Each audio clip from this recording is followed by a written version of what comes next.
All right, with lesson 2, I want to have you start working on counting a little bit. You really need to be able to at least do some basic elemental counting.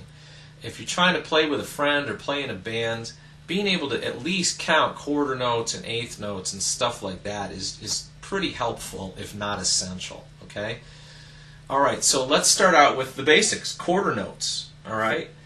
When we're playing most popular music, it's in 4/4 time. There are 4 quarter notes per measure. And so if we just go ahead and play like a power chord over here, a measure of quarter notes would just be 4 strums. I'm going to just count it. 1, 2, 3, 4. 1, 2, 3, 4. Those are quarter notes. Okay, after quarter notes we have eighth notes. This is all just fractions. We're just taking a measure of music and dividing it into smaller and smaller pieces. We've got quarter notes, now we're going to do eighth notes. And a very common pattern that you'll see is something called straight eighths. And it's where we play all of the eighth notes. If we're talking fractions, how many eighths make up a whole measure? 8 eighths, 8 eighth notes. And the way we count it is 1 and, 2 and, 3 and, 4 and. The way we would play that would be 1 and, 2 and, 3 and, 4 and, 1 and, 2 and, 3 and, 4 and. Okay? You've heard that rhythm before. Now you understand how to count that. The next division after eighth notes is 16th notes. 16 of them in a measure. The way we count it is 1 E and A. 2 E and A, 3 E and A, 4 E and A. Takes a little getting used to, but you'll get it.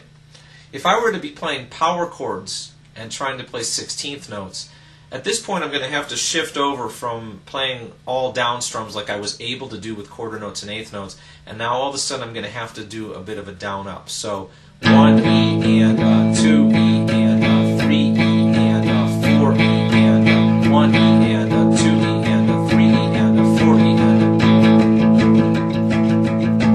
A. Okay? But you want to understand 16th notes, you want to understand how to count them. Alright, example 2, I'm going to show you a common chord progression using straight eighth notes. Alright? And this one will probably remind you of a song written by a couple guys named John and Paul. Straight eighths. 1 and 2 and 3 and 4 and 1 and 2 and 3 and 4 and 1 and 2 and 3 and 4 and 1 and 2 and 3 and 4 and. Notice I'm using all down strums to play these eighth notes.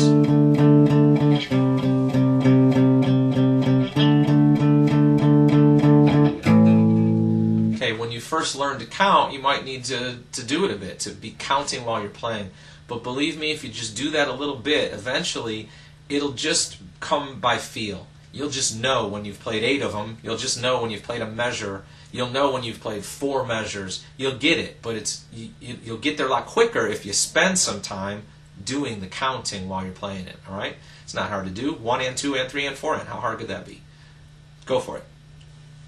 All right, we talked about straight eighths. We talked about sixteenths.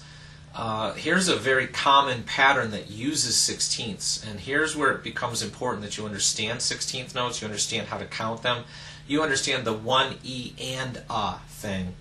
Because here's a pattern that's very common in music. It's called the gallop, and we're going to skip one of the 16ths. We're going to play 1, we're going to skip E, and then we're going to play and A. So 1 and A. 2 and A, 3 and A, 4 and A. And if you watch my pick hand here, again I'm going to do 16th notes. I'm going to be doing the alternate picking. It's important that I pick downward on the numbers, downward on the and. I would normally be picking upward on the E and the A. But since I'm skipping the E, I'm just going to be picking upward on the A. Watch this.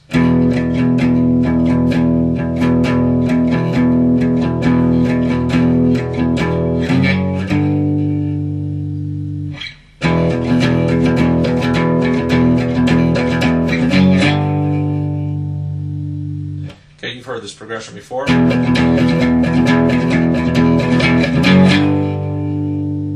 the song's not important. It's the concept of this gallop rhythm pattern, okay?